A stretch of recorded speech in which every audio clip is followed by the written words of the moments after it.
Good morning, everybody. Thanks for tuning in, and welcome to our Bites, Stings, and Itches virtual presentation here at Jesse Jones Park and Nature Center. My name is Matt Abernathy, and I'm the Assistant Director here at Jones Park, and I'm going to be talking to you today about outdoor safety and making sure that every time you come out and visit us here at Jones Park, that you're going to have a safe and fun time, and you'll be able to tell your friends and family all about it, and then come back and visit us again.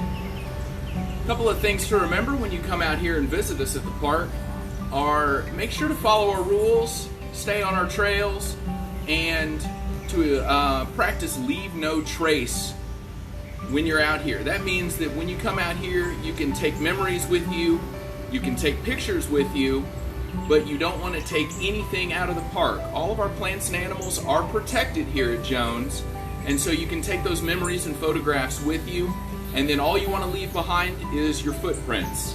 Make sure that if you bring picnic lunches, water bottles, and things like that, that those either make it back to your car with you or to a trash can or recycling container.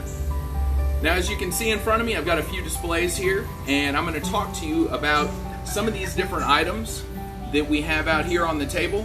And then we're going to take a walk around our Nature Center pollinator gardens here to show you a few of the different items that we have around the park that that you might see when you come out here and pay us a visit. We're going to start off with our plants, and the most common plant that you need to be aware of here at the park is poison ivy. Now, poison ivy is commonly thought of as a vine, but it can grow up the tree as a vine. It can grow out across the ground, and sometimes they can even grow as a freestanding plant. Now, the main characteristics of this, if you'll notice, this vine has little hairs running down the side. Those hairs are very, very indicative of this species. And then commonly they have 3 leaves coming off of a single node, a single stem right there. And the fresh green ones, and we'll show you some a little bit later, generally the stems attaching to those leaves have a reddish tint to them, and the same thing goes for the hairs that are on the vines there. Those will also have a reddish tint to them. As you can see over here on the right hand side, we do have the occasional example of a poison ivy plant that shows 5 leaves instead of 3. And with many of the things that we're going to talk about today, if you're unsure of what it is, the safest thing for you to do is to just avoid contact with it. That means don't touch it, try to keep your clothing off of it, and if you do come in contact with poison ivy, there are a couple of simple things you can do to clean it off of your skin. One of those things is to use some kind of a soap or detergent that's intended to remove oils. So poison ivy contains a compound called urushiol oil, and that oil is what causes the reaction that makes you break out with a rash on your skin. So typical hand soap is not going to help you out. You need to use something like dishwashing soap or laundry soap, and if you do come in contact with it in a pinch, you can even use hand sanitizer to help get some of those oils off of your skin. If you do think you've gotten it on your clothes, make sure that when you get home, put those clothes in the washing machine. Run it on a high temperature with some heavy-duty laundry detergent that'll help get those oils out of your clothing as well. Now, there are a couple of other vines that we have out here that look similar to poison ivy, but are not quite, don't look exactly the same, and are not, don't contain those oils that can cause you to break out. So in my right hand here, you have the poison ivy. On my left hand, there's a couple of examples here. There is a pepper vine right here and a trumpet creeper vine. And you'll notice on the trumpet creeper, the leaf shape is similar to that of a poison ivy, but it has many, many more leaflets. And then on the pepper vine, you can see that while there are similar leaf shapes, and some of them do have 3 leaves, you'll have multiple sets of leaves and leaflets coming off of a single stem, whereas on the poison ivy over here, you have a single stem and the 3 leaves coming off of it. Poison ivy is very common here in the park, but we maintain all of our trails and try our best to keep things like poison ivy from getting out onto those trails. So as long as you spend your time on our trails here at the park, you really shouldn't have any problems with it.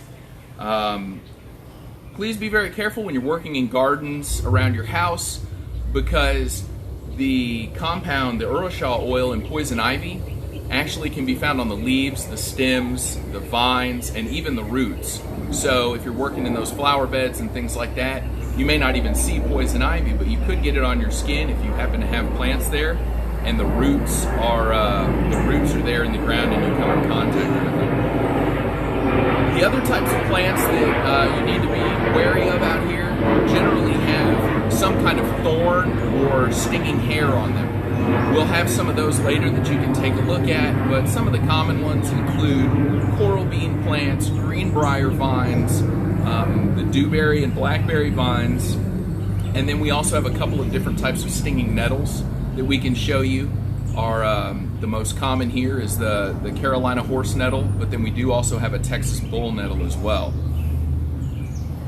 The most important thing I'm going to remind you about today regarding plants is, while there are many plants that are available out here in the park that you can see, probably close to 1,000 species of plants, a lot of those do have medicinal qualities or are actually edible and usable for forage, not just by animals but for people.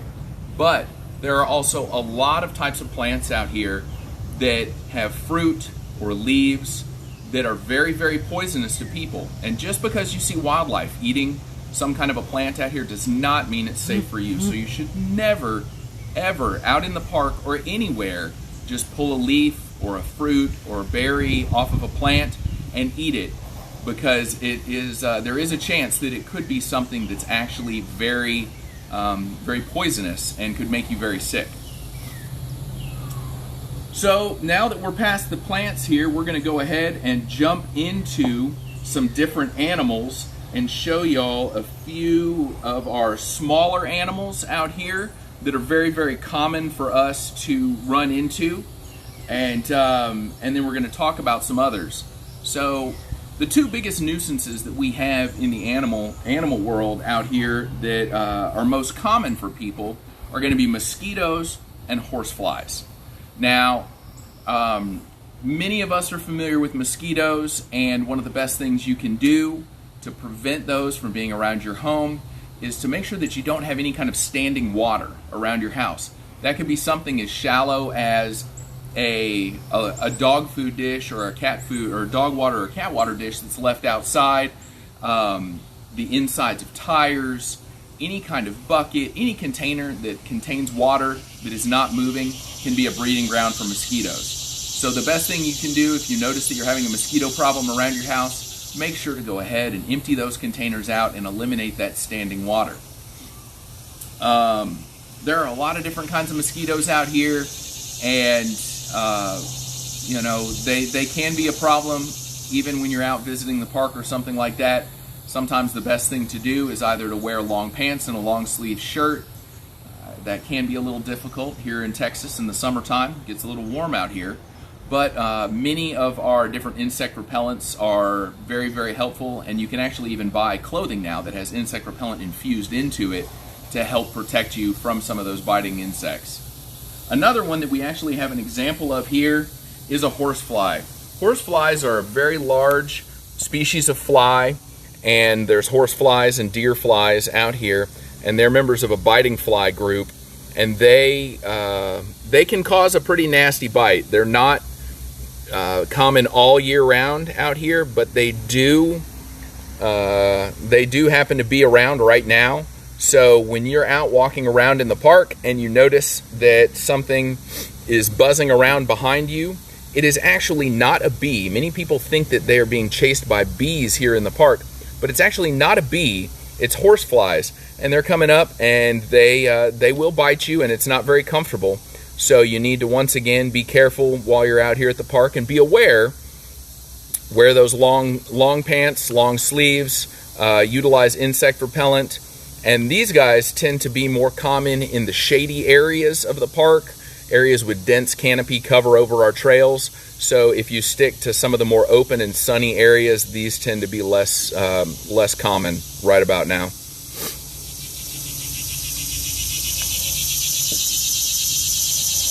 The next group of insects that we're going to talk about is some of our bees and wasps.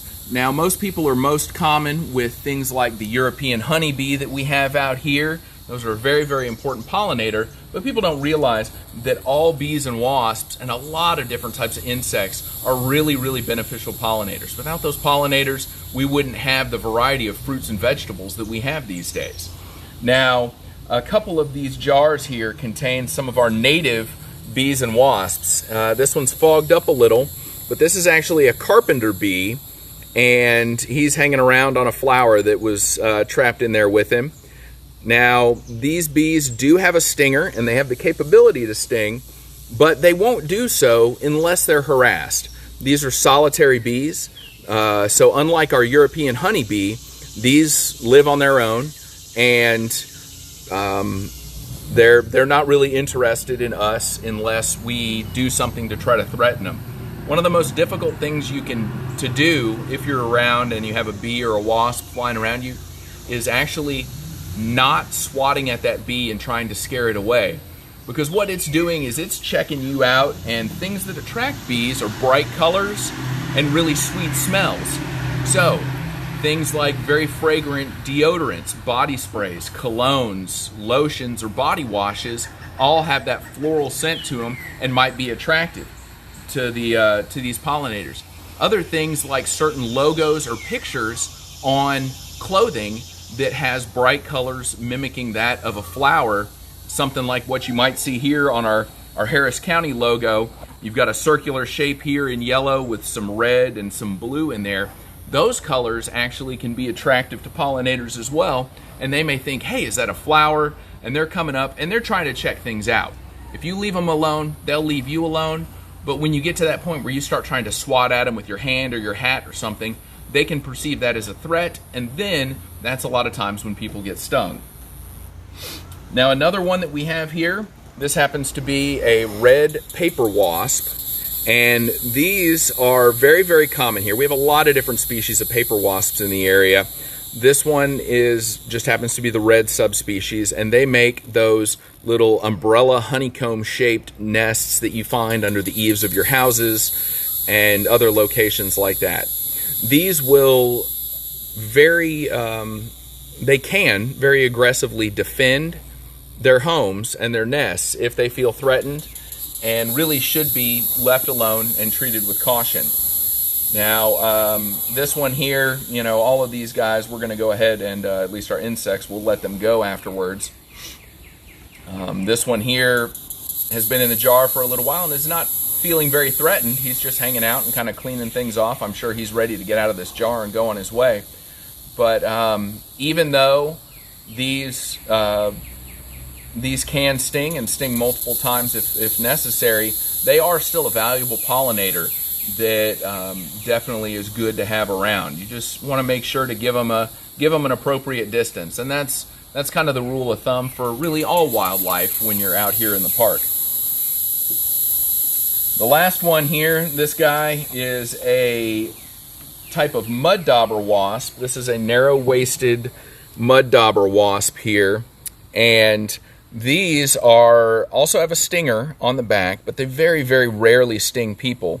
One of the things that is very interesting about these, they'll bring a little mud-shaped nest on the side of the wall, and when they lay their eggs in there, they'll go out and they'll sting a spider, and they take those spiders back into the nest, and then they seal it up so that when the eggs hatch, they will have something to feed on, which will be the spider that's in there. And they actually haven't killed the spider, they just paralyze it with their venom. But these are very, very uncommon, or they're very common around here, but it's very uncommon for them to pose any kind of a threat to people.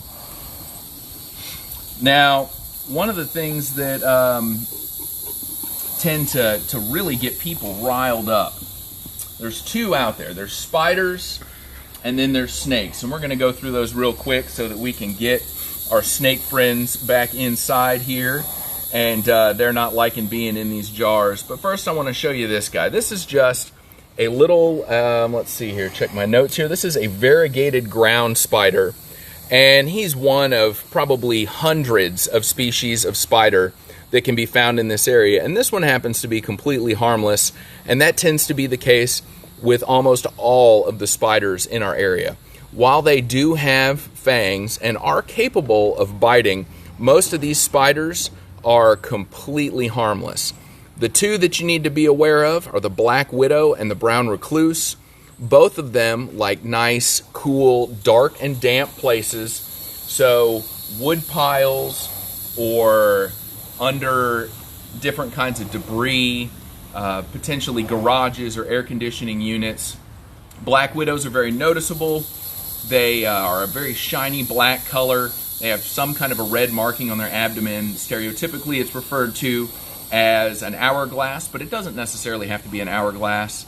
And the females are the ones that are the iconic black widow, glossy, shiny black color and shape. The other one is the brown recluse. They're much less common. Brown recluse spiders, as the name suggests, really like to stay out and away from everything. They do have a potent venom. If you are bitten by a spider and you're not sure what it is, or if it definitely is a black widow or a brown recluse, you really do need to seek medical attention and get treated for that. Now, the last thing we're going to talk about here is our snakes, and we're going to go through real quickly and show you the 3 types of venomous snakes that we have here in Harris County. And then we're going to show you a mimic, one of our non-venomous snakes here. And then after that, we'll take a walk around and take a look at a few things here in the park. Now, the most common venomous snake in Harris County is this one right here. This is our Copperhead. Now, so many people call or they come in with pictures and they say, oh, we've got a Copperhead in our yard. I saw Copperheads. There's a baby Copperhead. And it turns out to be either a Texas rat snake or a Decay's brown snake. Our Copperheads are very distinctive in the way that they look. They have that light brown color down the back, the dark brown cross bands with a light spot in the middle. And if you look at these dark brown cross bands and that light spot in the middle, they actually resemble a Hershey's Kiss shape. And that Hershey's Kiss shape is visible from a long distance away. If you see them stretched out on a trail or out in the grass somewhere, you can see that Hershey's Kiss shape. Young ones also are very distinctive as they have a bright green tail, a yellow-green tail, and they actually use that as a lure and wiggle it around like a worm to try to attract other prey to come in.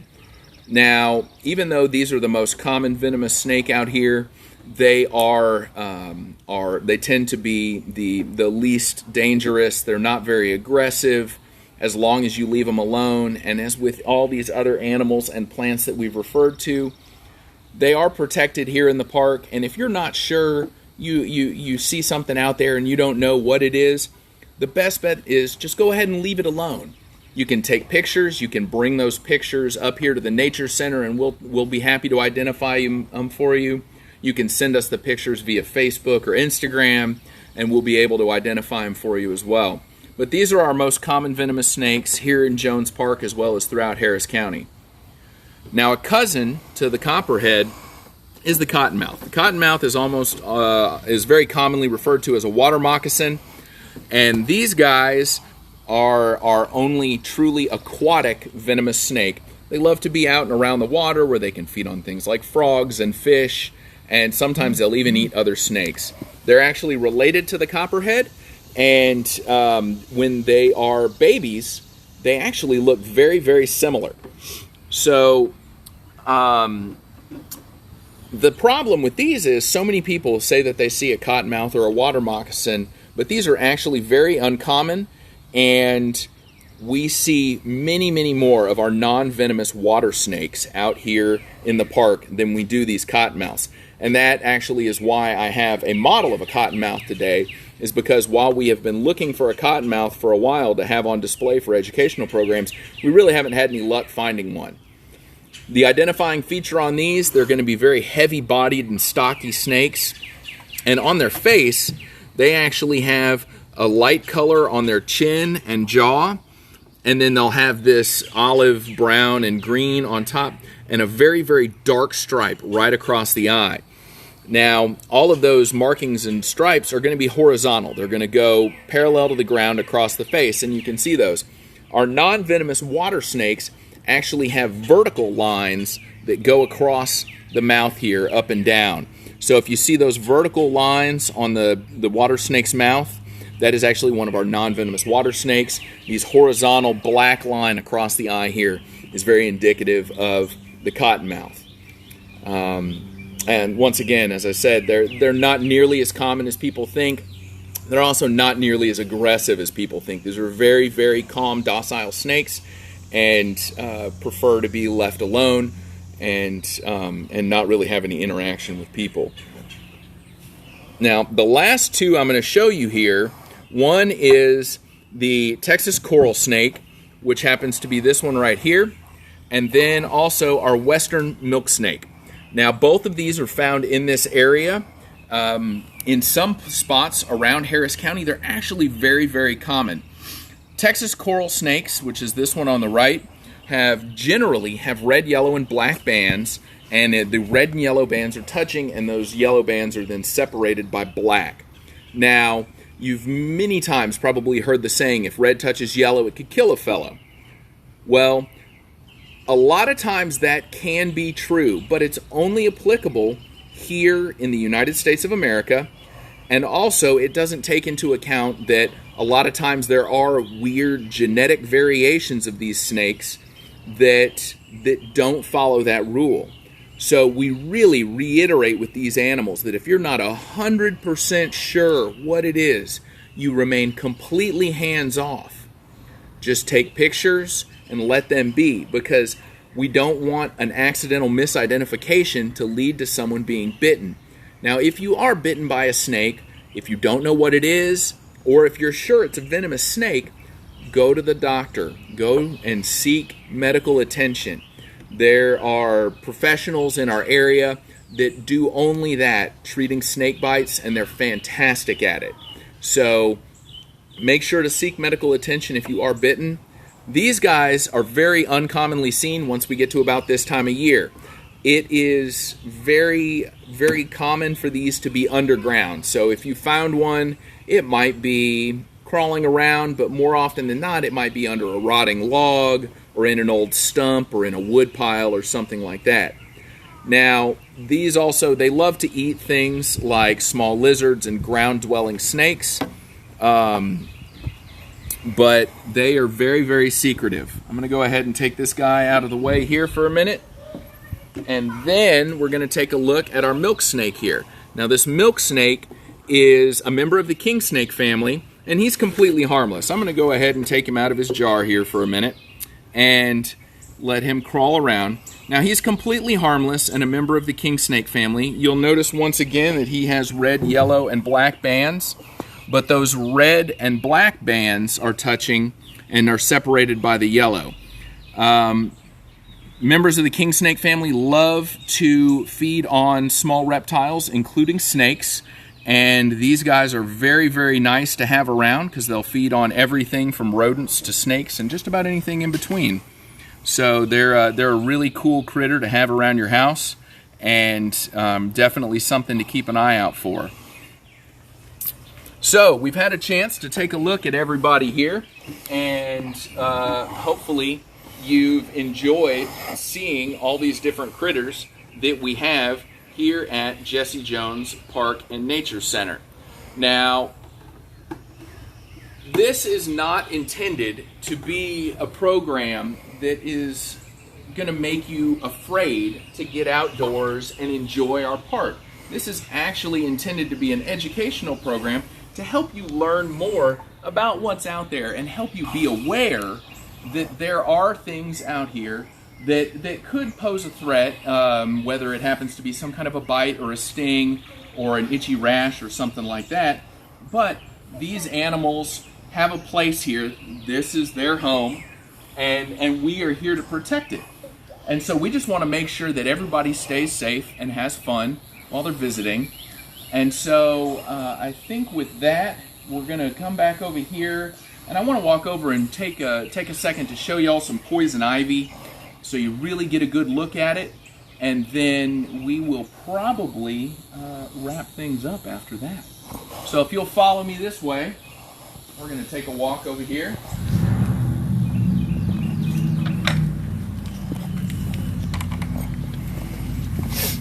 Now, as you can see around me, there's a lot of different greenery here. There's ferns, there's different vines and whatnot. But growing up the side of this tree right here is a pretty healthy poison ivy vine. Now, there's several different vine stalks down around here. Growing up, you can get a good glimpse of those 3 different leaves. You can see the reddish juncture here. And so this is a lot of what poison ivy is going to look like out here at Jesse Jones Park and Nature Center. Down below, you can see it's growing in here and actually right next to a non-native vine. This is bush killer vine, but it looks very similar to our poison ivy. The other thing you can remember is I mentioned the hairy vines, and on this back side here, this is a stereotypical poison ivy vine. You can see it's pretty big. It's bigger around than my thumb, and it is growing up this tree, and all these hairs coming off are actually tendrils that help to hold that vine to the tree. Now, this, as you can see, we're off the trail here a little bit, taking a look and showing this to you, but as long as you stay on our trails, follow the rules, and come out here to do that, then you'll be able to enjoy a fun and exciting visit here at Jones Park.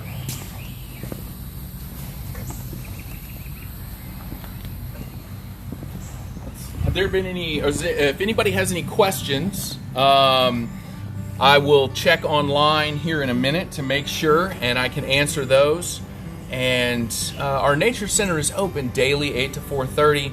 We have a very, very well-educated staff here that's always eager to answer your questions. You're more than welcome to stop in. You can give us a call or send us an email, and we're happy to identify photos for you and show you what, let you know what you've seen out here in the park. The park is open to the public. Our trails are here. You can come and take a walk. You can go down and visit our turtle pond and see some of the wildlife there. Even take a trip down to Spring Creek and maybe do a little fishing. So there's a lot of opportunities to get out and enjoy nature here at Jesse Jones Park and have a lot of fun. We just want to make sure that everybody does it safely. I want to thank you once again for tuning in and checking out our little presentation here. And once again, my name's Matt. I'm the Assistant Director here at Jones, and we look forward to seeing you out here soon.